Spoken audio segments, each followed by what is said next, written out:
So I'm here to introduce Dr. Frank Bloch. He received his BA in music from Yale and his MD from the University of Virginia. After 30 years of clinical practice in anesthesiology, he retired, and he is now research professor of physics and astronomy at Vanderbilt University, where he is a physiology consultant for their Organs on a Chip project. Dr. Bloch has been involved in the design of medical equipment and medical information systems for the last 35 years, starting with Duke University's DAME system in 1979. He has worked extensively with human factors and alarms, and has proposed that the alarm sound for each organ system should be based on a popular song tune.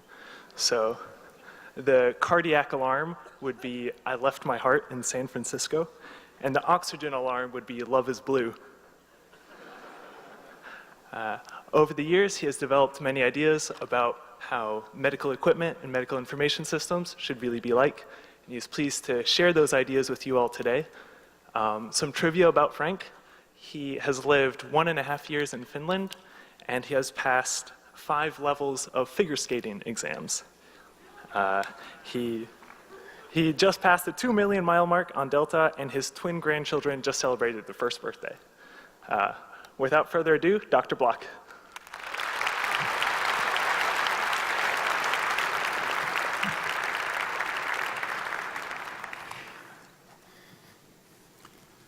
Well, thank you, Cameron, and good afternoon.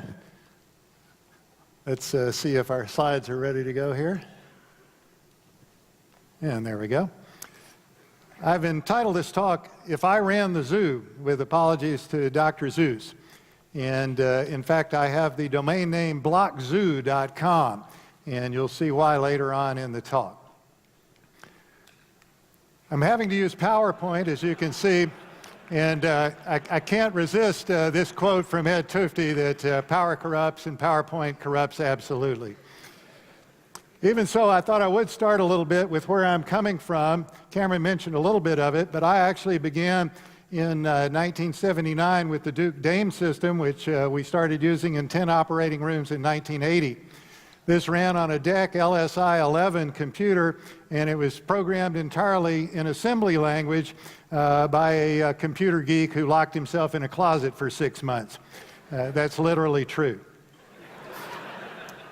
It was, in fact, the first device that combined monitoring and the medical information system, that is the charting system, and it had the first organ system based alarm system of any device that we know of. And here's a picture of it. You can see it's on a fairly gigantic cart that would sit in the operating room. It's got a commercial blood pressure device on the very top, and then a monitor screen, and then a dumb terminal control screen. We'll see that here in a second. Here's the monitor screen, not a very high resolution, monochrome screen. Notice it has 3 different heart rates on it from 3 different heart sources and some other problems that we probably wouldn't design that way. Here's the main console, and on this left-hand side you can see the alarm system. There is a squawker that made the noise, and then you look at the lights to see what organ system the alarm is. Again, this was a pioneering effort, the first device that actually did this. The entry on this for drugs and commentary was mostly done through barcodes and a barcode reader, and it didn't really work very well. And eventually, it would print out a dot matrix record in the back, and you could actually see what had gone on with your anesthetic. Perhaps not very impressive today, but this was quite impressive in 1983 when that record was done. Next, I had an opportunity to work with the Diatech Archive in San Diego. This was an anesthesia information system, 1985, and it was also way ahead of its time. It used a touchscreen entry, which we'll see in a minute, and in fact, it was the first touchscreen that when you touched the item on the screen, it would light up the item on the touchscreen so you would know you'd actually touched it. And it had what we thought at least was a wonderful user interface for data entry. Everything was down to the absolute minimum number of keystrokes that you could possibly use to get it in, and it offered an option of voice recognition. Here's an advertising picture of it. This boom arm that you see with the screen on it would go behind the anesthesia machine and you'd pull the boom arm out so you could get to the screen and operate it. And again, standard commercial anesthesia monitors were located on top of the device. Here's the screen. This is an orange monochrome screen from Panasonic. If you can't read it, that's okay. We couldn't read it when we were using it either. But nonetheless, it was all the rage and the best we had at the time. Those screens cost about $1,000 a piece back in the day. And here's Dr. Steve Severin from Ohio State. Steve had kind of a radio announcer's voice, and so he would have this very smooth narrative, and he would be talking to the machine the entire time during the case, completely keeping the anesthetic record by talking to it. People always say that anesthesiologists spend all day talking to themselves. Well, Steve actually did that literally, but he was keeping the record at the time. So now with that background, I'll go on to, if I ran the zoo, the patient monitoring information system that I would like to see. And since I'm an academician, I'm told that you have to have objectives, and my objective is that each and every one of you will never look at a monitor or an information system the same way again. And in fact, as an academician, we're supposed to have an outline. I really couldn't make an outline because this is the same problem that we learned about when I had the class with Cameron Stewart with Dr. Wixow at Vanderbilt, and that is that it's like biology. You can't understand the whole until you understand the parts, and you can't understand the parts until you can understand the whole. Well, I want to begin with what the old model was of patient care, and this is actually not too long ago. The old model perhaps centered around the patient. The patient would be in a bed, maybe on a stretcher, maybe sitting in a wheelchair, sometimes walking. They almost always had an IV pole, and there would be an IV bag on it. Originally, that bag would just be free-flowing with a little knob. Later on, the IV bag would have a pump. And oftentimes, the patient would have an oxygen tank. There was usually no place to really put the oxygen tank, so it was typically thrown on the bed or just about anywhere, even though it should properly be in a holder. And the patient had a paper chart. And the chart was normally thrown on the bed, maybe tucked under the mattress or under the pillow. Maybe it would have a holder on the back of a wheelchair. The paper chart usually had blood and fluids all over it and was generally a mess. Oftentimes it would be forgotten, left in the room, left in the OR, and so on. Oftentimes it was lost and nobody knew where it was. This led to the development of what we used to call shadow charts, where every clinic would keep its own chart because you never had access to the hospital chart because it was always lost. And in fact, at the University of Virginia, they counted them up one time, and they were running 19 different shadow charts in all of the clinics. And even if you could find the chart was often illegible. One of the other things that I remember that was lots of fun was having carbon copies for some of the papers in the chart. Sometimes later, this turned into NCR copies, and you would have all these different colors of beautiful NCR paper. Every color went to a different area. There would be tiny boxes and blanks on these forms that we were supposed to fill out. If you ran out of room, though, that was usually not too big of a problem because you could always just write in the margins and sort of squeeze things in anywhere. And certainly there was no good way for you to be able to deal with errors in the chart. So as we move forward, I'm always saying that we want to make sure we're moving forward. If our new system, whatever it might be, if our new system actually makes it more difficult to do things that we could previously do with the old system, then we're actually moving backward and not forward. So to my mind, the new system should maintain all the functionality of the old system, everything we used to be able to do, and indeed it should add new functionality. Well, I want to turn now and I want to talk about monitoring. We have monitors all over the hospital, but actually we don't have a complete monitoring system in the hospital, and I'll show you how that works in a minute, or how it doesn't work. But rarely thought about for monitoring are laboratory values, which represent intermittent monitoring. X-rays, perhaps the patient's in the ICU and they have a daily X-ray. That's intermittent monitoring. And I believe that the patient is indeed the best monitor. So I believe that patients should be able to record things in their own charts. I had an opportunity to see the Epic app for that, and that's a great idea because the patient is indeed the best monitor. They should be able to record when they're having chest pain and other pain and palpitations, shortness of breath, dizziness, anxiety, thirst, maybe even hospital satisfaction, although I recognize that's controversial. But whatever the patient is feeling, it may be monitoring and it may be alarming. So as one of my teachers said, if you listen to the patient long enough, eventually they'll tell you what's wrong with them. And I think that's absolutely true. I'd like to see us use the patient to either validate or refute a lot of the clinical alarms. I envision that the computer would say to the patient, "Is the red blinking sensor on the floor?" And if so, we would probably have an idea that the pulse oximeter has fallen off of the patient's finger. Or it would say, "Take a big breath for me. Can you breathe okay?" And the patient would either say yes or no. And if the patient thinks they're breathing fine, I'm probably not going to argue with them too much.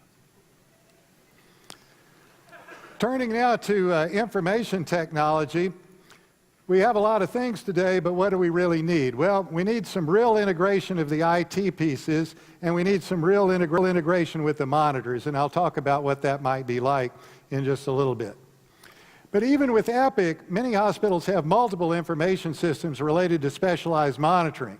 Examples from Vanderbilt might be that there's a completely separate cardiac cath lab system, a completely separate EEG reporting system, and completely separate radiology reporting systems.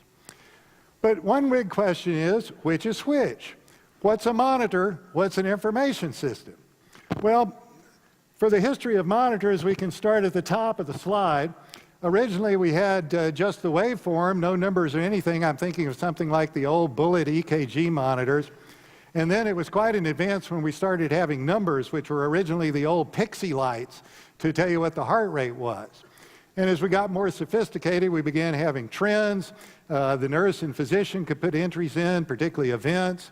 We could record what drugs we were giving, and then people started thinking about how can we interface the lab and the ADT right on our monitors, and ultimately how can we use the monitoring for billing and reports. So that's kind of the history of information systems. History of monitors. If we do the history of information systems, it's actually the same slide, but we're going to start at the bottom, because the information systems all started out as billing and reports. And then we had an idea that the information systems ought to interface the lab and ADT, and they ought to do pharmacy, and you ought to be able to record the events and other things. And finally, that it ought to pick up the trends from the monitors and maybe even display the numbers, and maybe, as I saw in an Epic demo today, maybe even display the waveforms right on the information system. So it's exactly the same history, it's just upside down from the other one. So I will suggest, though, that a monitor is the waveforms and the numbers, and an information system is the trends and the graphs and everything beyond that.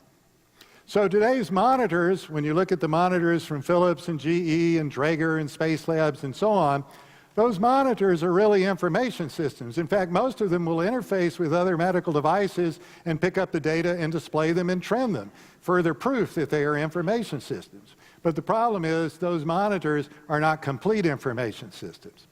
So I believe that the best idea is actually to design the information system first and then design the monitors to feed information into the information system. And the same comment applies to IV pumps and ventilators and anesthesia machines and every other medical device. We ought to be designing the information system first and then design the devices to work with it. But really, the hospital information system should just take over the trends and graphs and everything else from the monitors and the other medical devices. So everything should feed the data directly into the information system, and now all the medical devices have turned into nothing more than front ends. And the information system should take over all the alarms, both from the monitors and from the other medical devices. And this shouldn't be too far-fetched an idea, because already there's plenty of alerting for lab values, x-ray findings, reminders of things to do, and so on. So what's needed, I think, is a global design for monitoring other medical devices in the information system with one common user interface across the information system and all of the devices. Well, I want to turn now to the patient. The question is, how can we make all of this more patient-centric? And there's a problem here, because the patient is always on the move. Most of the equipment is designed with the idea that the patient is holding still, but the patient is not holding still. And that's not necessarily a good idea, to have the patient be on the move. In fact, some hospitals are trying very hard to keep the patient in one place. For instance, at the Arkansas Heart Hospital in Little Rock, they've gone to a completely different model where the patient goes into one hospital room when the patient arrives, and they stay in that room forever. And if they need an intensive level of care, then they just bring the equipment to the room. So they can bring in a ventilator, they can bring in big monitors, they can bring in a dialysis machine, all into the same room. And so as the care needs go up and down, the patient stays in the same place, but the equipment and personnel moving out. And the fact is that the patients and the families absolutely love this idea, because if you want to panic a patient's family, just have the patient be in the ICU and move them out. And then when the family comes back in, the patient's disappeared with no notice, and they're there mopping the room and changing the bed, and the patient's family, of course, assumes that the patient is down in the morgue. But in reality, if the patient stays in the same room all the time, that problem goes away. At the moment, though, patient transport is with us, and even at the Arkansas Heart Hospital, they still have to transport the patient off to X-ray and MRI and the cath lab and that sort of thing. So for over 25 years, the doctors and nurses have complained about the need for a transport solution. Now, in the traditional monitoring non-system, I call it, because it's not really a system, the model goes something like this, and this is why I say we don't have a system. But the patient follows this path. The patient's sick, and they go to the emergency department, and they go to X-ray, and then they come back to the emergency department, they go to the OR, they're transported, they go to the PACU, transported to ICU, transported, they go to X-ray and whatever other places, transported back to the ICU, transported to the step-down unit, and eventually they go to the ward, and eventually they go home.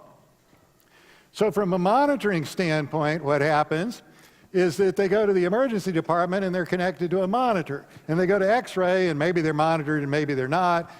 Back to the emergency department on a monitor. They go to the OR, they're on a different monitor. They're transported, they're connected to a transport monitor. PACU, they're connected to a different monitor, a transport monitor, ICU on a monitor, transport monitor, X-ray monitor, transport monitor, and on and on and on. So you can see that this is total chaos, and eventually we hope they make it to the step-down unit, and when they get to the ward, they're on intermittent monitoring usually, and then they go home. So in this model, as you can see, the patient is constantly connected and disconnected from monitors. Not a very good model. In the alternate model, each patient gets a monitor for the length of his or her stay, and the patient is connected to this monitor when they first arrive in the emergency department. And this model actually began over 25 years ago now with the legacy Marquette, now GE, tram system. And they advertised this system with the idea that you won't lose 1 second of patient monitoring.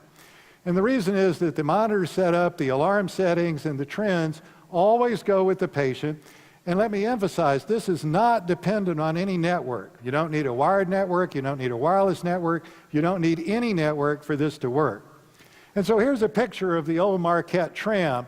And the way this works, let me just grab a laser pointer here. There we go. Okay, so you've got this brick part in the back, and it's connected with this spring cord into what we might call the transport monitor.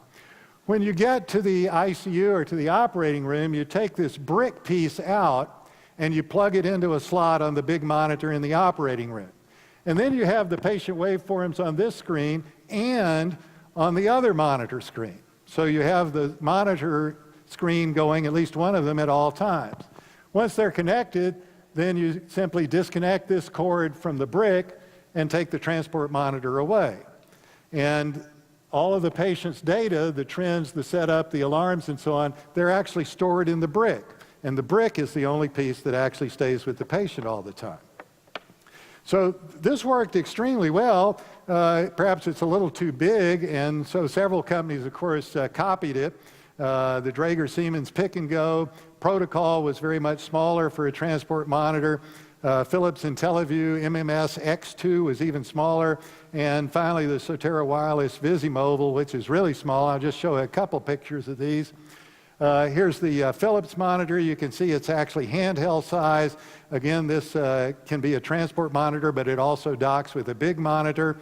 And then finally, the Sotera unit is actually shrunk down to the size of a unit that you can wear on the wrist.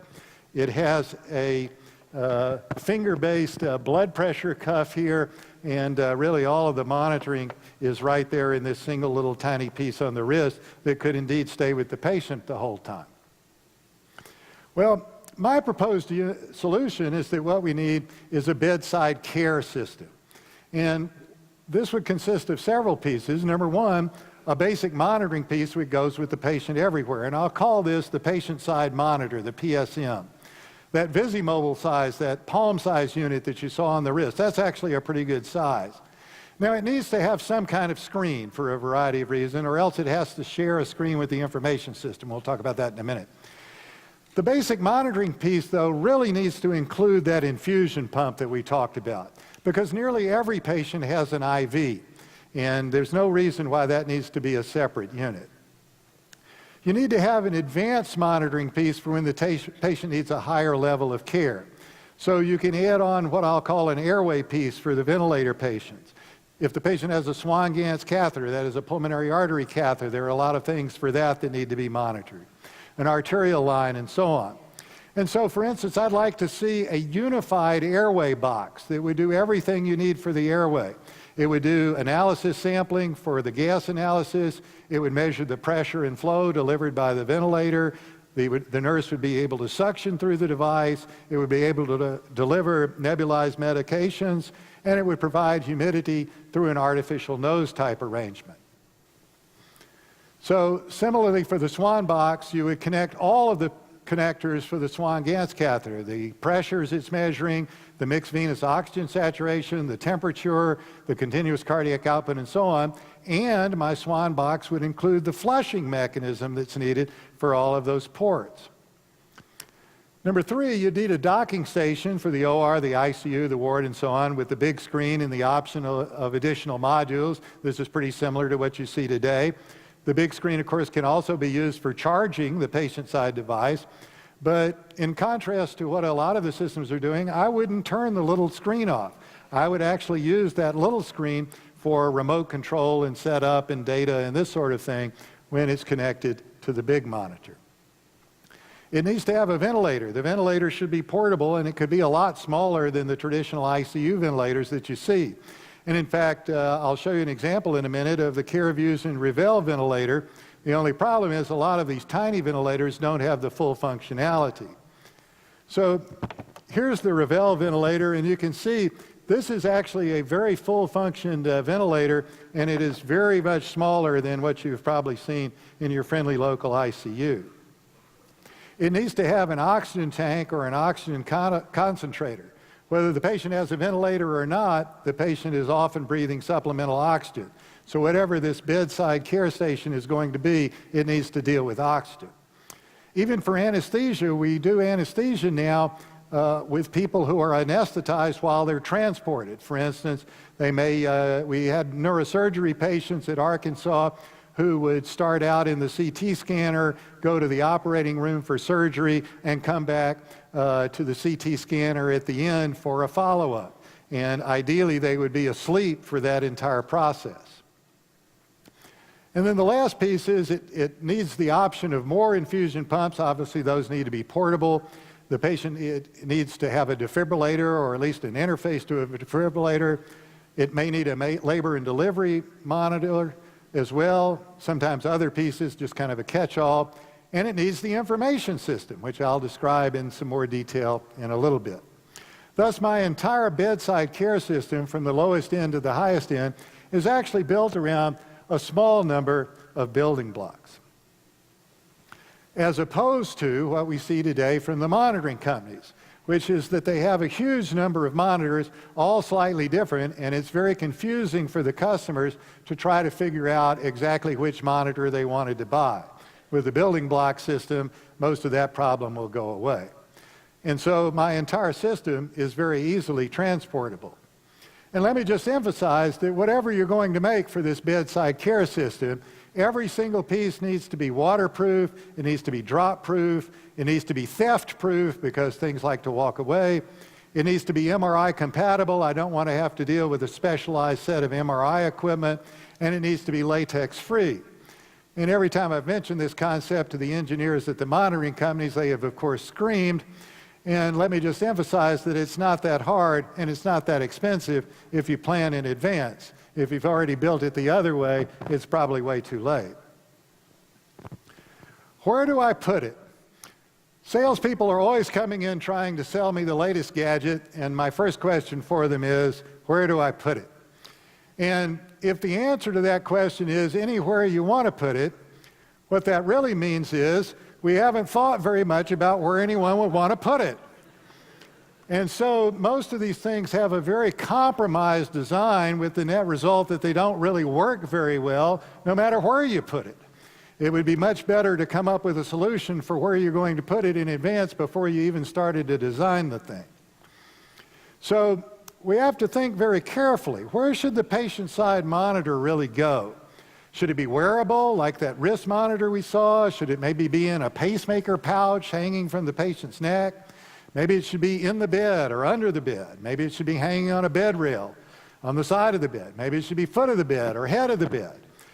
Maybe it should be mounted on the IV pole. And I keep saying you need an IV bag and an infusion pump on almost every patient. So wherever it is, though, physicians and nurses need access to it. And the patient and families may need access to it. And the whole thing has to be able to be detached and moved and cleaned between patients and so on. And then the question is, what happens when the other pieces are needed? What happens when you need that airway box and the Swan box and the big monitor and the ventilator and the anesthesia machine and more infusion pumps and so on? The O2 tank or a concentrator. Where do those pieces go? And perhaps even more important, where are those pieces stored when they're actually not in use? So a couple of notes here. Note number one, companies have tried very hard to make things smaller. The telemetry units, how small can we make them? The patient monitors, how small can we make them? And yet the patient is still walking around the hospital with a gigantic IV pole and a gigantic infusion pump. And note number two, people worry about battery life in a small telemetry transmitter or in a small monitor. Dr. Bloch's law of batteries says that all batteries are always dead. But in fact, you could have a huge battery built into the base of an IV pole. So with a good idea, my idea is you could build a lot of things into an IV pole. You could build the patient-side monitor in, you could build the infusion pump in. Again, you could put batteries in the base so it wouldn't be top-heavy like most of them are today. Most of the weight of an infusion pump is the battery. You could build an O2 tank or an O2 concentrator. The concentrator needs electricity. We have electricity now, and so on. So here's a recent solution designed for a child who needed chemotherapy at home, and the kid was trying to go around the house getting chemotherapy 24 hours a day, rolling an IV pole around. And the parents didn't think that was a great idea, so they came up with what's called the IV buggy at ivbuggy.com. And here's a picture of the IV buggy. And so the kid has a little shopping cart type thing with an IV pole on it.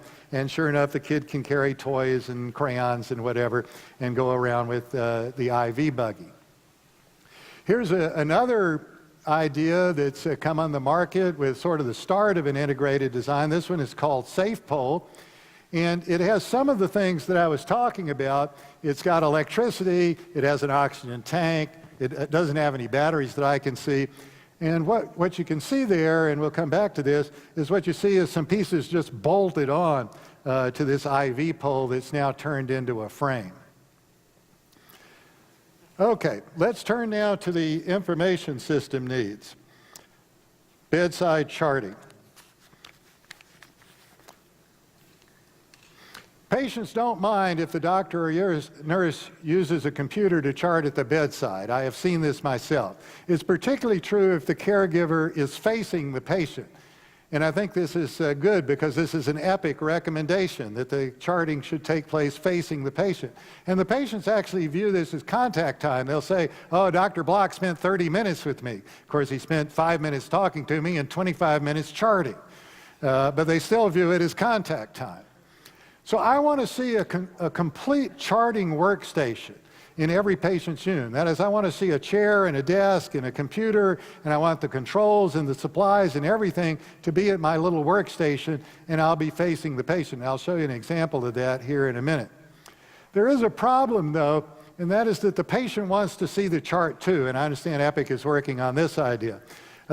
Every time I go to the clinic and they're keying data into the computer, I want to see what they're keying in. I want to see whether it's right or not, among other things. So I think it should actually have an order confirmation screen like the fast food drive-thru so the patient can see what's going on. So, here when we're at Taco Bell, you can see whether they're getting your order right or not, and I'd like to see whether the doctor and nurse are getting my chart right or not. Here's an idea we had some 20 years ago now at the Society for Technology and Anesthesia meeting. We set about to design an anesthesia workstation. Here's a drawing by Christopher Goodrich, who actually lives here in Madison. And we call this the Radical Dude. And what you can see in the Radical Dude is we've got kind of a side view and then a top view. We envisioned that everything would be on one screen, which we named the visual floater. And the anesthesia machine and some of the other equipment would be up here in the sky hook. And then in this top elevation, you can see that we've actually included an ergonomic chair. And in fact, the controls for all of this equipment are built into the armrests of the chair. And so this is a type of model of a complete workstation that we would like to see, perhaps not with all of those pieces, but something like this brought to every patient's bedside. Now, I want to mention an old example of bedside charting. This is the Criticon VitalNet. Now, there have been a number of products on the market that have been called the VitalNet. This is, as I say, the Criticon VitalNet from 1988, 27 years ago. And it was invented by Mike Ramsey, who also invented the Dynamap non-invasive blood pressure machine, a friend of mine. Now, GE actually owns the Criticon VitalNet because they bought Criticon. They actually probably don't know that they own it. But this was a nursing information system for regular hospital wards. Again, remember, this was 1988. This consisted of a box bolted to the wall that did the patient's blood pressure through a Dynamap and temperature. And they had barcodes and a barcode reader, something like the DAME system from Duke that we showed you, where you could do a structured nursing assessment. And you could document the position, the activity, the diet, the level of consciousness, and so on. And in those days, you would go back to the central station. You could edit it and correct mistakes, and you could print up a paper copy of it and stick it in the patient's chart, again, which was a paper chart in those days.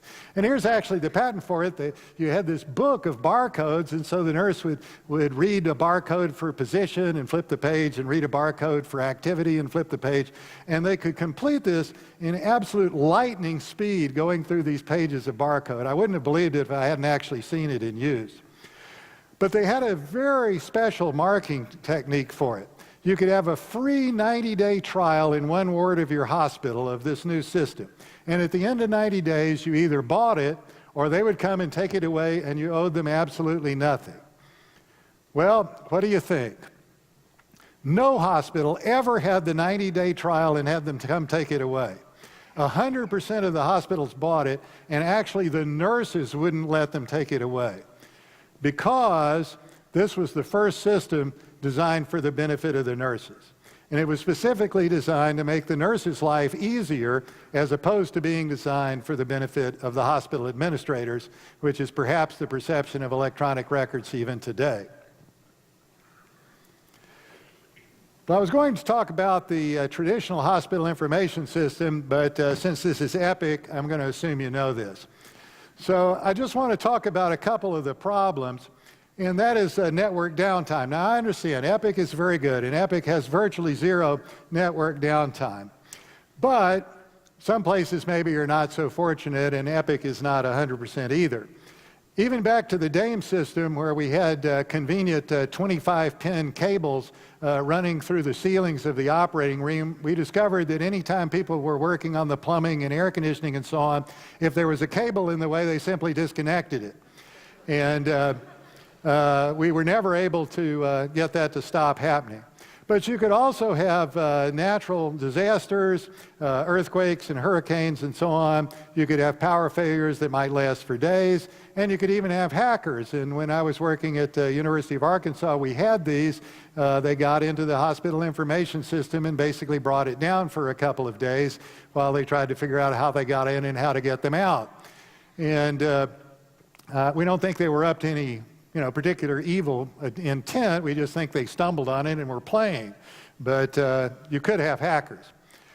Some of the systems have database downtime. In fact, some of them go down every day for backup, but there are always software upgrades.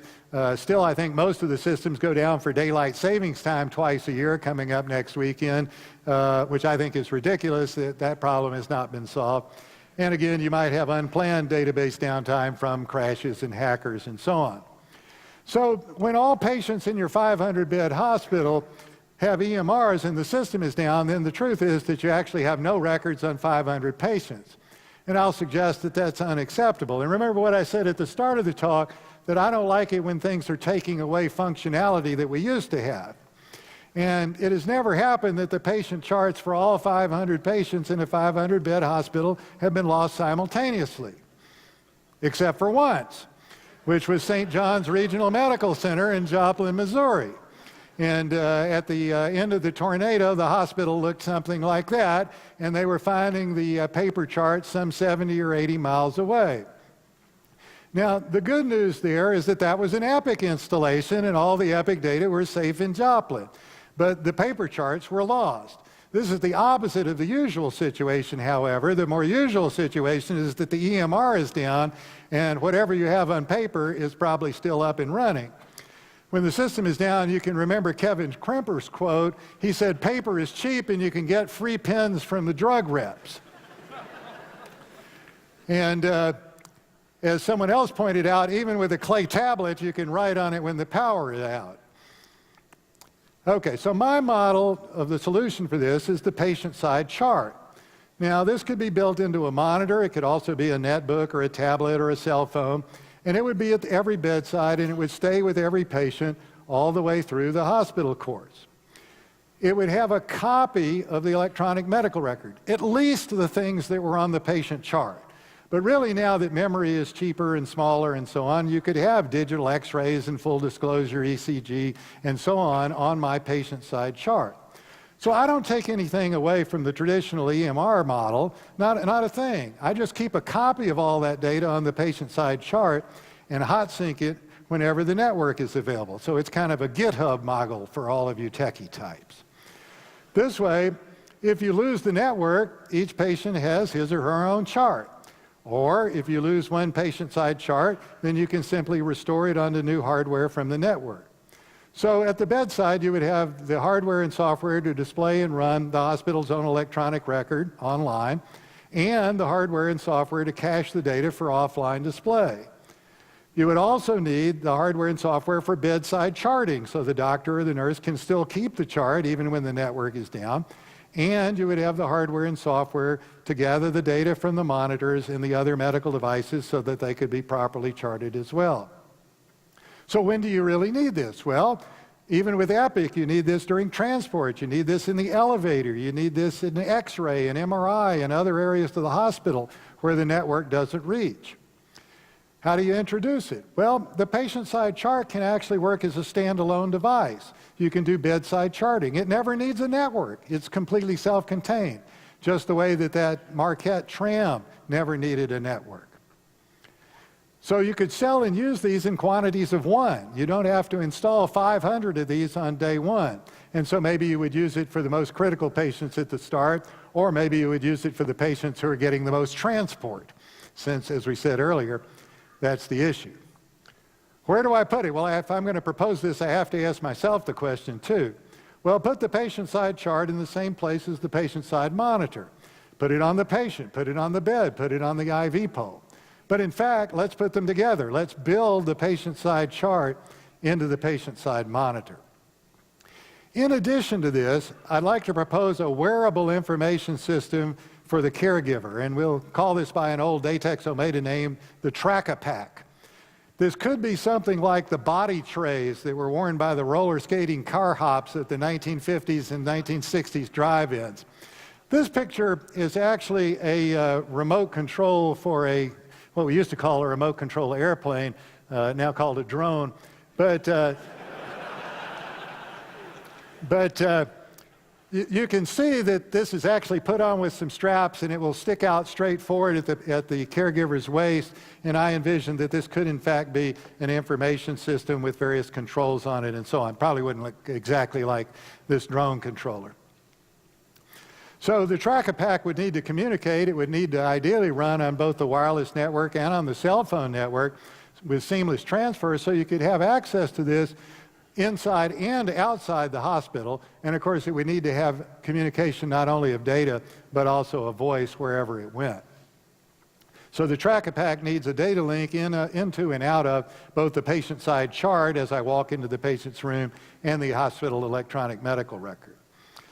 And as I say, it should really be voice operated, because we may be in the middle of a procedure with sterile gloves on. And remember the Diatech archive. The voice recognition technology is so much better today than 30 years ago that this should not be some wild dream that I should be completely able to control the system through voice recognition. It could also have a head-up display. We had an opportunity to work with the private eye at Ohio State in the early 1990s.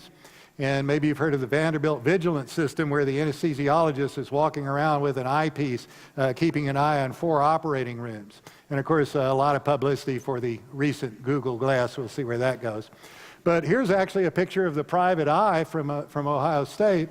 And when this is hooked up right and focused right, it's very much like watching a TV show with the letters superimposed on top of the action. So you actually can see right through the numbers. You can see whatever you're looking at plus the numbers at the exact same time. All right, I want to stop here and talk just for a second about modularity. Now, when I say what is a module, what is modularity, I'm not thinking of a plug-in module like you might have in a monitor. A module actually means different things to different people. It means one thing to the engineers, the design teams. It means another thing to the MD or the nurse, the respiratory therapist. I call this the practical side. And it means another thing in terms of information needs, the MD or some other decision maker. And thanks to Muna Grunston from Datex Omeda for kind of coming up with the model for this next slide. It ends up looking like kind of a Rubik's Cube, so that if we start with the design teams over here in engineering, maybe one design team does the information system, and maybe one design team does the anesthesia delivery unit or the rescue, which was the ventilator. And maybe another design team does the patient monitor, the CS3. But then you have this physical issue that I already mentioned, where things need to be grouped physically with what they're doing, so that you have a basic monitoring module, maybe like that piece on the wrist we saw, but you also have a piece that's going to connect to the Swan and have all of the Swan functionality in it, regardless of which design team came up with it. And an airway module that has the correct functionality for the airway, regardless of which design team came up with it. And then finally, you have an information need, where as a clinician, I want to be looking at oxygen. And I want to see everything that you can think of, and probably some things you can't think of about oxygen. I want to see everything about pressure and flow. I want to see everything about the cardiovascular system. And so you have this three-dimensional puzzle of how to actually design the modules and put them together in these 3 different ways. Today's anesthesia machines, just again to use that as an example, represent what Ralph Epstein at the University of Connecticut used to call furniture integration. In other words, you're just building pieces into a frame, or you're bolting them on top of a frame, or maybe you're just stacking them on top of a frame. And if you've been to an operating room, you may have seen something that looks like this. And this is a classic example where everything is indeed just stacked on top of the anesthesia machine, all these monitors and so on. And here the anesthesiologist has kind of an extension hand that's trying to push the buttons on the ones that are up at the top. There's no meaningful integration along the lines of what is a module. And yet there's an example of this from 1954. There's a fairly famous cartoon drawing called Sit and Drip by Leonard W. Hill 61 years ago. And Dr. Hill proposed this as your anesthesia machine. This is 1954. And what he has done is he has put all the monitors are all here. There's oxygen, nitrous oxide, CP. Took a little figuring out. That's actually cyclopropane, an anesthetic which we don't use anymore since it's explosive and you can't get fire insurance. But here are the drip meters, blood, muscle relaxant, barbiturates, saline. Here's the skin color. You have a choice of pink, blue, and ultraviolet. And he's also included these monitors. He's got a video link so you can watch the surgeon, which is very interesting, in 1954. He's got adjustments for the lights. These are the bed controls to make the bed go up and down and flex and so on. And the anesthesiologist, of course, is just sitting back relaxing. Now, this seems kind of like a joke, but actually this is kind of what we're doing when we're doing anesthesia for MRI and radiation therapy and things like that today. We're at a console almost like this, and really everything could be shrunk down to where it would be on one or two computer screens, and you wouldn't need a giant console that fills the whole room like that. So the needed integration that I want to see is to put the physical pieces together, as we discussed earlier, put the information modules together, and let me go ahead and say at this point, I want to have the display and the control integrated. In other words, we've got touch screens and we have mouses, and I want to be able to control things from the same panel where I'm displaying information. And let me just give you an example with oxygen. If I'm the clinician and something's wrong with the patient's oxygenation, I have a lot of things that would tell me about what's going on. One would be the pipeline and cylinder oxygen pressures, the fresh gas flow, the FiO2, the inspired oxygen, the end-tidal oxygen, how much oxygen is the patient breathing out, the pulse oximeter, mixed venous oxygen saturation from a Swan-Ganz, oxygen consumption if I have a metabolic monitor, cerebral oxygen, the PO2 measured from a blood gas lab, all oxygen alarm settings. I want to be able to set everything.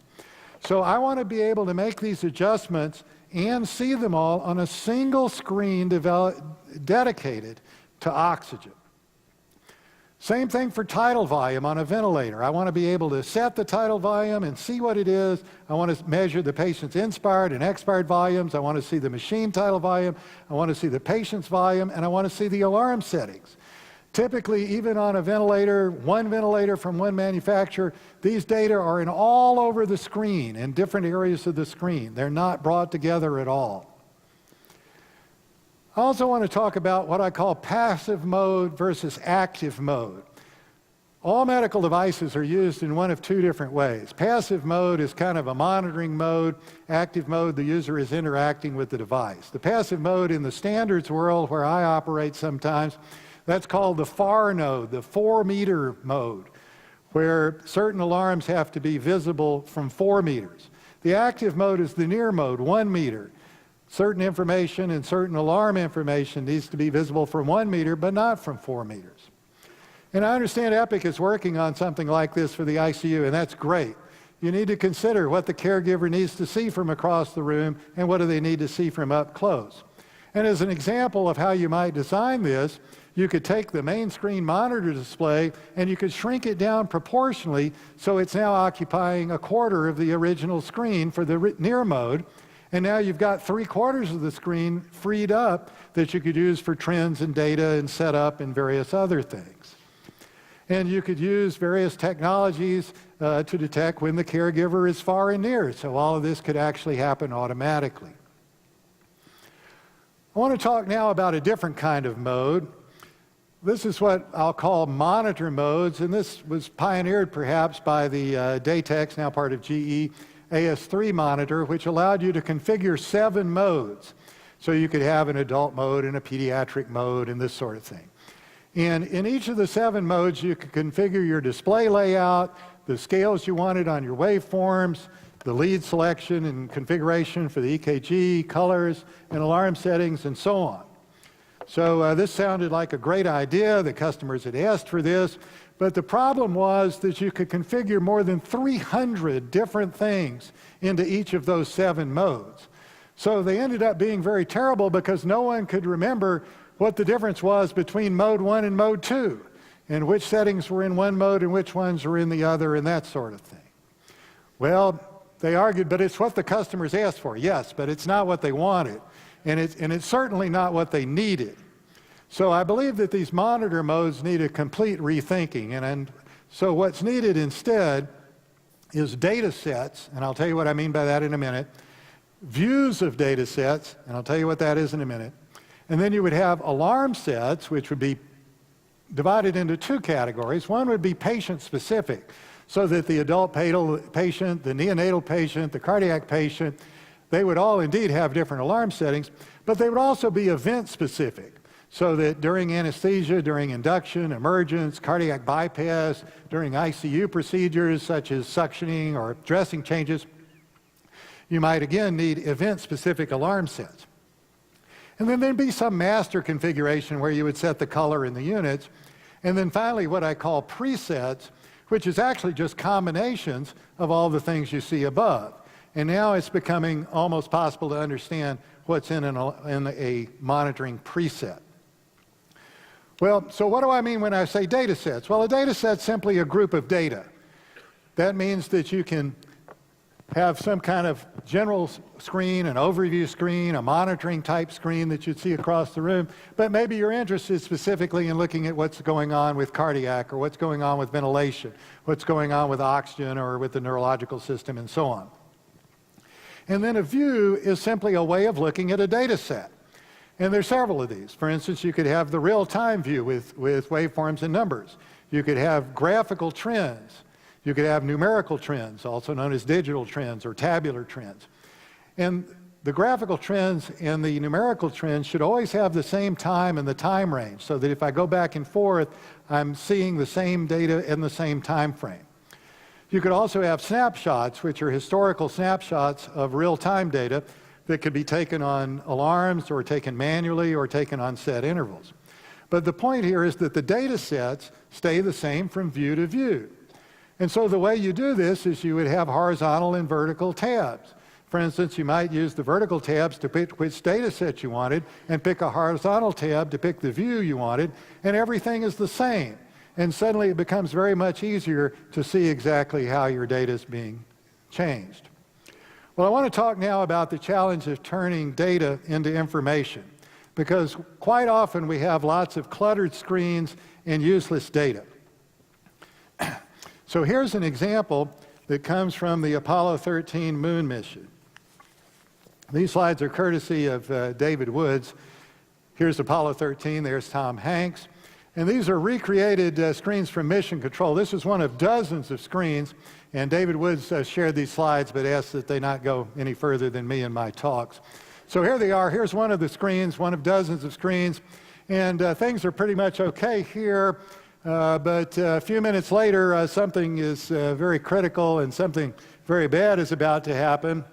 And a few minutes after that, it's too late, and something very bad has happened. And in particular, one of the oxygen tanks has exploded in here and blown up. This entire side panel is supposed to look like this. That's not there anymore. And various sensors are damaged in here as well. This was actually taken by the Apollo 13 astronauts. That's the actual photograph. Well, let's look at this again, and I've added a telltale arrow sign. Down here at the bottom, we have the cylinders. This is O2 tank number 1, O2 tank number 2, nitrogen number 1, nitrogen number 2. And this is basically an okay number. But on this next slide, O2 number 2 has gone up to 1008.3, which turns out is quite a critical value. And on the final slide, it has gone to 19. which is basically 0, which is off the scale low because the tank has exploded and it doesn't have any oxygen in it anymore. On the other hand, if you'd had any kind of graphical screen here that would show the pressures, here's a highlight for the normal pressure range, and you can see things going along, and then the pressure is going up and up and up here, and then you get to this line that says maximum allowable pressure, and sure enough, it gets up here, and then it's off the scale low when the tank is exploded. And so you can see how if you'd had this display, maybe it wouldn't have taken the Apollo 13 control people on the ground 45 minutes to figure out what had actually happened. There's some other examples of clever presentation of data. One would be Charles Joseph Menard's graph of Napoleon's march to Moscow. Perhaps you've seen this one before. The width of the line here is the number of troops. So here are Napoleon's troops starting on their way to Moscow, and some of them went off over here. And as the line is getting narrower, you're losing troops. And what you see here, they didn't do very well in Moscow, so they came back. And what he's done down here at the bottom is he's plotted the outside temperature, and it turns out that most of the remaining soldiers actually froze to death on the way back from Moscow. But a very dramatic presentation done in graphical format. Well, there have been some ideas that maybe we could do something like this for medical data, and I'll show you some pictures here. One is from North American Draeger with their center normal bar graphs. One from Legacy Omeda here in town with their polygon display, and the Datex Finland side alarm bars with mini trends. So here's the North American Draeger display. You push a button on the side and it normalizes these bar graphs to whatever the readings are right now. And then over time, as these readings go up and down, you can see that the bars go above and below where that original set part was. So it's immediately obvious what has changed. Here's the example from Omeda here in town. Again, you pushed a button and it gave you this regular polygon here. And then again, as things move up or down, then the shaded part is where the current value is. And again, you can see how things have changed very quickly at a glance with this figure. Here's the Legacy Datex alarm setting page. And what they've done here is they have got a 10-minute trend where you set the alarms. So you can actually see what that value has been doing with respect to the alarm limits and figure out if you need to widen your alarm limits or if the patient's having a problem or whatever. Now, an anesthesiologist named George Bleich at Dartmouth is one of several individuals and companies that are working on an integrated display. George calls his physiology maps. He doesn't really make these available, but I got a slide off the web and was able to kind of enhance it a little bit so you might be able to read it. And the way this works is it's divided a little bit into systems. This is the red cell. The size of the red cell tells you what the patient's hemoglobin is, and then how full this is tells you the oxygen saturation. Over here you have the heart rate. This is heart rate, and the stroke volume, the product of those, that is the area of this rectangle, is the cardiac output. And down here he's looking at mean arterial pressure and central venous. This is showing you the systemic and peripheral vascular resistance. There's cardiac output again. And then he just has a little graphic down here for the tissues that show you oxygen delivery and whether the patient's getting acidotic or not. So there have been several attempts to try to integrate the data into some sort of display like this. But the problem, of course, is that not all data are equally useful to the doctor, to the nurse, to the respiratory therapist. They're certainly not equally useful today, tomorrow, next week, or some other time. Okay, I want to talk a little bit about decision support. This is, of course, a big buzzword right now, either in the context of alarms or not. But we need to think about what is the problem, what is the solution. And in most cases, the real solution is not a need for a computer to analyze the data and tell you what's wrong and tell you what you need to do about it. And it's not entirely clear that you need a computer at all. In fact, there was a decision support system called the Lawrence Wheel that came out in 1986. Now, this is a piece of plastic about 8 inches in diameter, and it's round, and it has this little plastic pointer that rotates.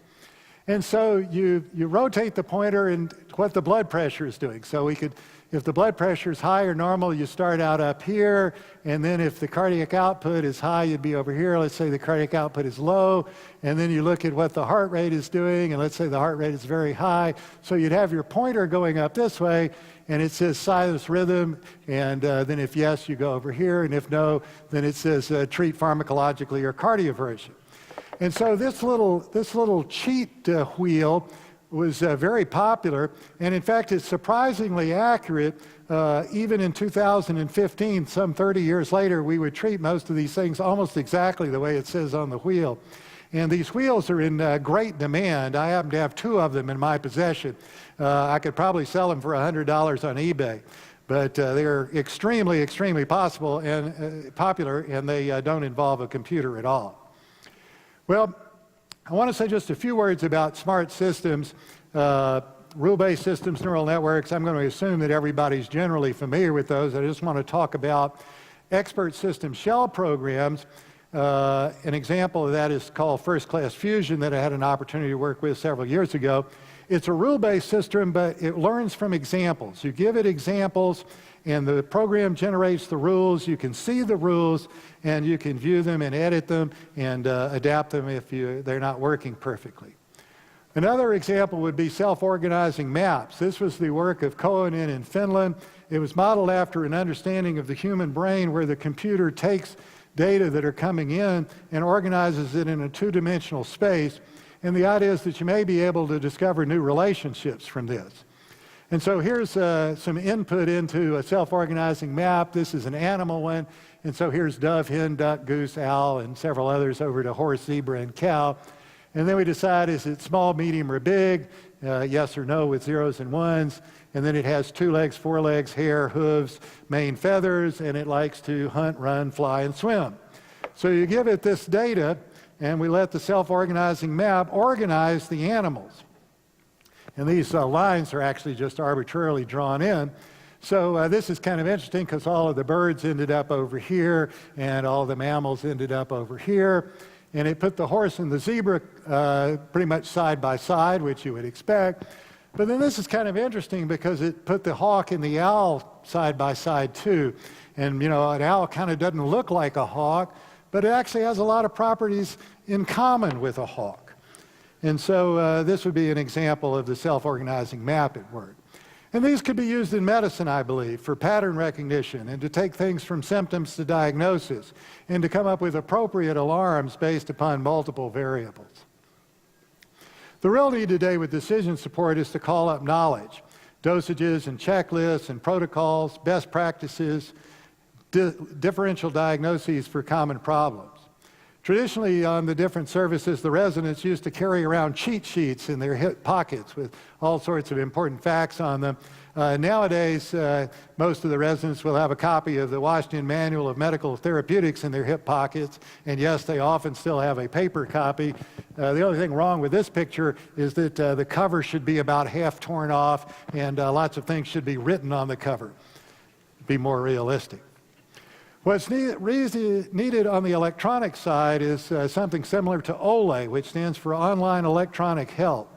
This was invented several years ago by Azrael Perel for the European Society of Anesthesiologists. It was initially licensed to Philip, but now it's available to anybody who would like to use it. And it's basically a set of protocols, dosages, textbook-style material, differential diagnoses, and so on. But you have to remember that protocols applicable in the field may not be applicable in the OR. Basic life support and even advanced cardiac life support are intended to be taught to lay people. And in the operating room, you've got a team of physicians, same thing in the PACU, and they may be working at a completely different level with a completely different knowledge base from these standardized protocols. Well, I want to talk now about what I call the life cycle of a product. Let me just see how we're doing here. Good. This is my own diagram, not just medical products, but consumer products, and it looks something like this. We have a scale here that's just time, from past to future here. And this is some kind of scale on the left, just simple at the bottom and complex at the top. So we have a new product, and it comes out, and it's very complicated. And in fact, it doesn't really do very much. It has very few features. And everything has to be manual setup. It's very hard to operate this. So then we have a line fueled by user complaints, and the complaints are always that it's too complicated.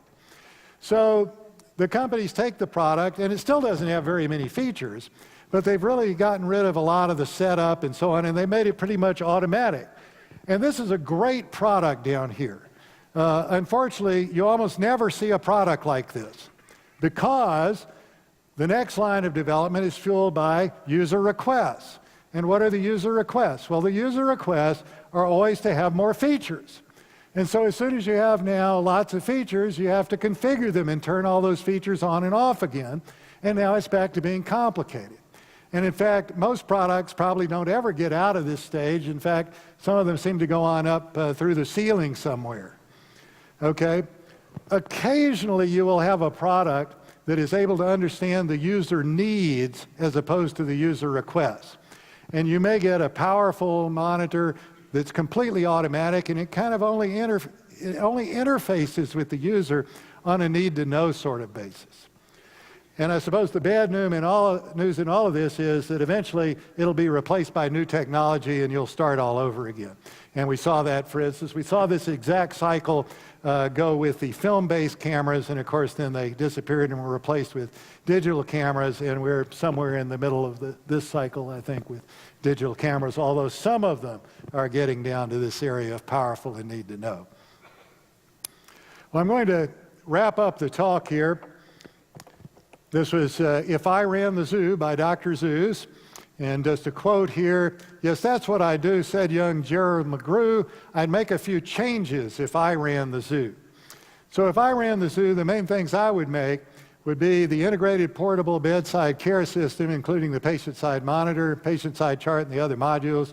I'd make the data display unit for the healthcare workers, the Track-a-Pack that we talked about. I'd have my bedside workstation for charting and for control. And the hospital information system would completely involve the patient. It would integrate all the data from all the medical devices. It would control all of the medical devices through a common user interface, and it would handle all the alarms from all the medical devices. Yes, Dr. Block, but your solution is a lot of hardware, and Epic is a software company. So my reply would be yes, but the clinicians fight the hardware and the software too sometimes on a daily basis. So who could build this? I will say that the traditional big monitoring companies cannot build it. That is, Philips and GE and Draeger and Space Labs and so on cannot build this. And I've worked as a consultant for many of these companies, and I promise you they cannot build it. So why can they not build it? Well, number one, even the biggest companies don't have all the pieces they need, because you would need monitors and ventilators and IV pumps and electronic medical record, and none of those companies have all the pieces. So they would have to buy the technology, or they'd have to have it built by others to their specs. Could it be a huge joint venture?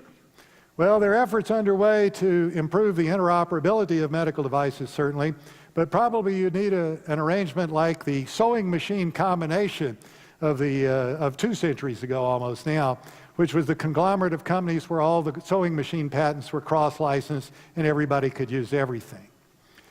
But the real problem, I think, is that all these big monitoring companies have multiple divisions, they have multiple design teams, and they're often located in multiple countries. And I have seen this, that they cannot organize across all the groups. They can't make a budget across all of the groups. They can't agree on how to divide the profits if they're going to make some kind of integrated product. And they certainly can't design the user interface and the human factors across all of the groups. So who could build it?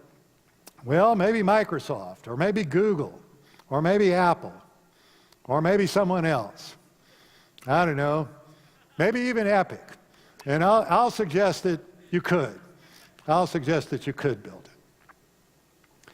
And if you want to build it, here's some suggested reading. Here's Fred Book's classic book called The Mythical Man Month, and his new book, which is The Design of Design, highly recommended to everybody. One company told me all their engineers had to read The Mythical Man Month once a year. Probably a great idea. And finally, let me just say that if someone would like to build this, I would love to help. So thank you very much for your attention. This is the Block Zoo Outreach. We bring the zoo to you, and I'd be happy to hear from any of you. My email is frank@blockzoo.com. Thank you very much.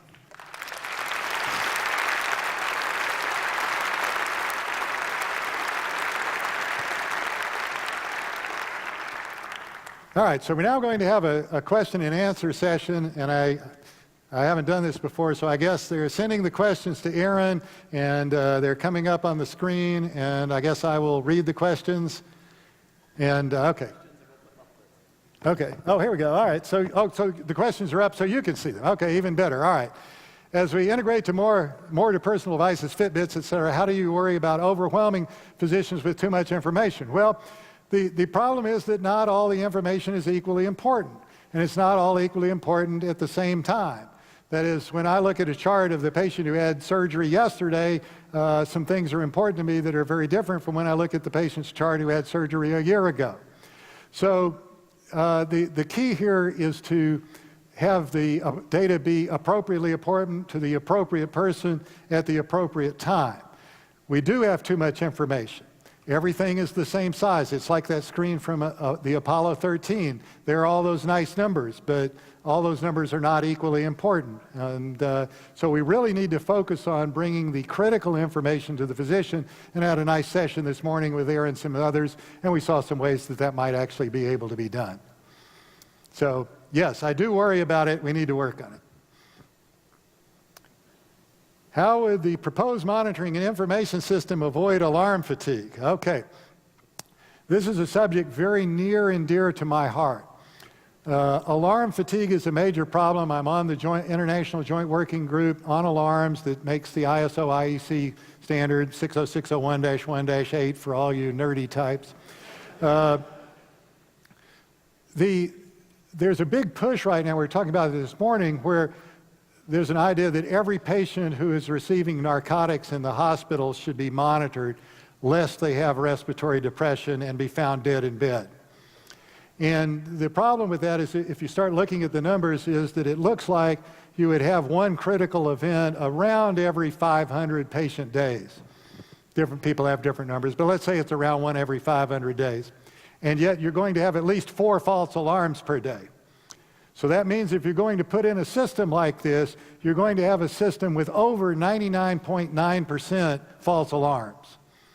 And how in the world do you think you're going to get doctors and nurses to pay attention to a new system with all those false alarms? So the proposed monitoring and information system is going to have to do a lot better. And there are several things that it would need to do. One thing is it certainly needs to be looking at multivariate data. A classic example is that the patient has a Pickwickian syndrome. They have kind of a barrel chest. You put the EKG on, and the QRSs on the EKG are so tiny because of the patient's barrel chest with emphysematous lungs in there that they're only maybe a couple of millimeters tall, and they're not detected by the counting algorithm. So now what happens is that your EKG is very often going to think that the patient's heart has stopped, that they're in asystole. And it's going to sound the asystole alarm. And yet the patient has a good pulse on the pulse oximeter. Unfortunately, most of the monitors are not really smart enough to deal with the idea that if the patient has a pulse, they're probably not really in asystole. So we need to have much smarter front ends that are going to be multivariate on that. The second thing that I envision, I hinted at earlier, which is that we need to involve the patients in the process. Some of the places that have tried to put these narcotic monitoring systems in, what will happen is the patient sort of snores off and isn't breathing very well, and they get an alarm right there at the bedside, and the alarm is so loud that it wakes the patient up and they start breathing again. So then the nurse comes running in, and they see the patient sitting up, breathing fine, and they go, another stupid false alarm. Well, actually, the alarm system functioned very well, and the patient interacted with the alarm system. So as I said on one of my slides, if we can involve the patient in saying, are you okay? Can you breathe okay? Is anything bothering you? We can get rid of a lot of those alarms, and we don't have to deliver them to the nurses. So I think that's going to be the second part of the answer. So really, by integrating all of the data and by involving the patient in the process, I hope we're going to make some inroads on the alarm fatigue. Okay? What's the best source for determining the critical information to display? Anecdotes from doctors or the journals? This is actually a good challenge. At the University of Kuopio, Finland, they put in an ICU system that was supposed to be doing exactly this, to identify 4 critical things. And they had a study physician who was monitoring the new software that was doing this. And they also had an on-call person who wasn't part of the study who was taking care of the patients. And the study physician and the on-call physician quite often disagreed on whether the software had performed correctly or not. And this is the real problem with this question, because if you ask a panel of cardiologists what's important, you'll probably get as many answers as you have people on your panel. Now, there are some things that we would all agree are critical, but I want to answer this in terms of my alarm background, because I actually think there is an answer to it. In the alarm standard, the alarms are divided into high, medium, and low priority. The guidelines for these are not very good, because it suggests that high priority should be responded to immediately. Now, what's immediately? You know, well, it's probably seconds, but it doesn't really say that. You know, or it should be responded to promptly if it's a medium priority alarm. Well, it's promptly. Well, it's probably minutes, but it's kind of hard to tell. More recently, with some of the AMI groups I've been working with, we've begun thinking about these in terms of the caregiver's tasks. The caregiver's tasks are such that they're not just sitting there waiting for an alarm to sound or waiting for critical information to be displayed. They've got lots and lots of things to do. So we're urging the manufacturers now to not make everything be a high priority alarm. And the same would apply to Epic and the other information system companies. Everything is not critical. The critical things, the high priority things, are the things that are truly worth interrupting the caregiver. Interruptions are bad. If the caregiver is doing a task and the caregiver is interrupted, there is a high probability that the caregiver will make a mistake, that something will be forgotten when the caregiver returns to the task. So we really need to assess, is this something that requires an interruption, a replanning of the task? Okay, a medium priority alarm, probably I can finish what I'm doing now. I probably have a few minutes, but before I go do something else, I need to work on this. So as we attempt to ask this question, we really need to say to the nurses and doctors and so on, if you saw this and this was true, and not a false alarm, if you saw this and this was true, would it make you drop everything and go and deal with it? And if the answer is yes, that's critical information. If the answer is no, if I saw that, I'd want to come deal with it when I came by on rounds, that's a low priority alarm. Or if it's, you know, I would finish doing what I was doing and I'd come in within 5 or 10 minutes, that's probably a medium priority alarm. So if we start thinking about the entire data set in that kind of terminology as to how critical an interruption would this be, I think we'll be on the right track to try to solve the puzzle of what is the critical information that we need to display.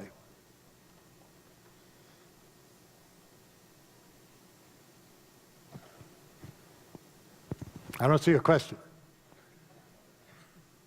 Aaron? We're working on it. Oh, you're working on it. Oh, sorry. Okay. All right.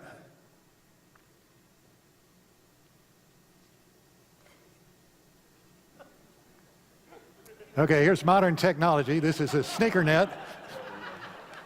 So can you comment on the security implications of keeping an offline copy of the EMR on your portable device? Okay. The question is the security implications of keeping an offline copy of the chart on the patient's bedside device. Well, it would have the same security protection as anything else. Okay? I mean, just because the data are there doesn't mean it's not an encrypted file. It doesn't mean that access isn't restricted through some kind of password or bio-identification or whatever it's going to be.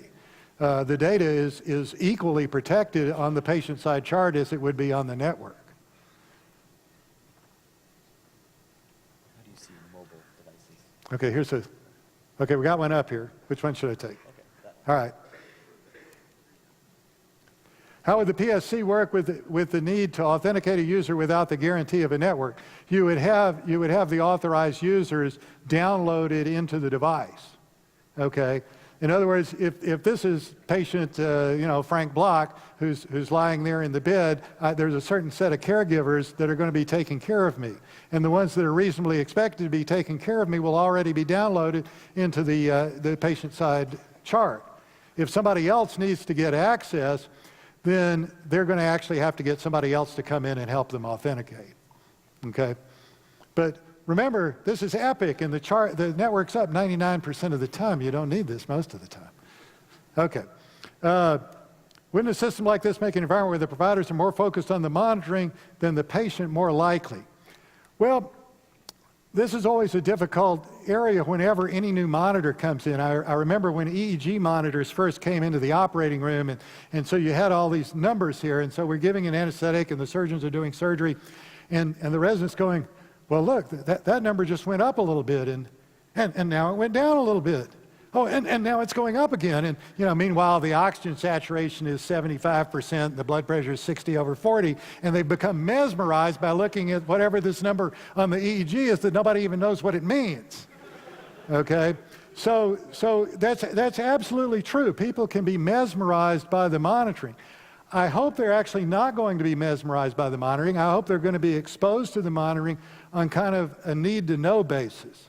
Now, we were talking this morning, there was a fellow in Japan back in the 1980s named Yas Fukui, who was working on a display system which used smiley faces. And so you had a yellow smiley face when everything was going well with, green smiley face when everything was going well with the patient, and then kind of a yellow plain face when things were sort of so-so, and then the face turned red and it was frowning and tears were coming out of its eye, and so on when the patient wasn't doing very well.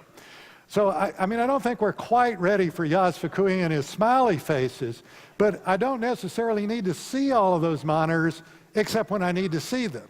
So I think that we can actually streamline all of that, and we'll be able to focus on what's truly important with the patient. Okay? If you did have a universal information system with a unified interface, which clinical user would be the most important to please? The hospital administrator. Oh, I'm sorry. Well, that's actually a tough one. At the risk of offending any of my physician colleagues, I guess I'll actually probably say the nurses, because if the nurses aren't happy, nobody's happy. And at least the nurses are applauding. No, it's very difficult there, but the nurses are at the bedside, and I'll just tell an example, one that I mentioned a little earlier to a few people today. When I go to an ICU, I'll meet the chief of cardiology, perhaps, and I'll say to the chief of cardiology, what brand of monitors do you have here in your cardiac care unit? And almost 100% of the time they go, oh, I don't know, the white ones. And of course, they're all white, so that doesn't help very much. The nurses are somewhat better, and at least most of the nurses can tell me the brand of monitor that's installed in their cardiac care unit. Sometimes they can't tell me some other things about their monitor. But in the United States, the nurses are pretty much running the show. And if you'll make the nurses happy, you'll probably do all right. Now, that's not true in Europe.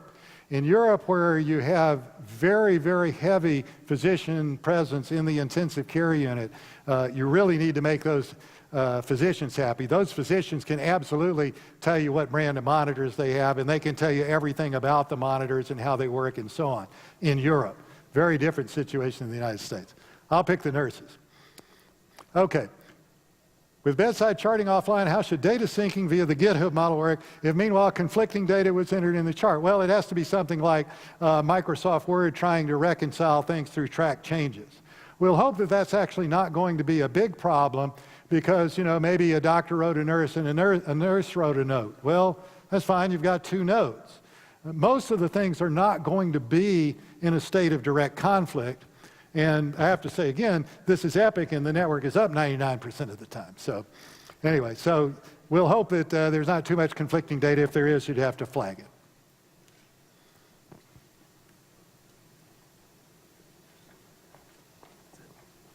Oh, okay. All right. All right, we're out of time. Thank you very much.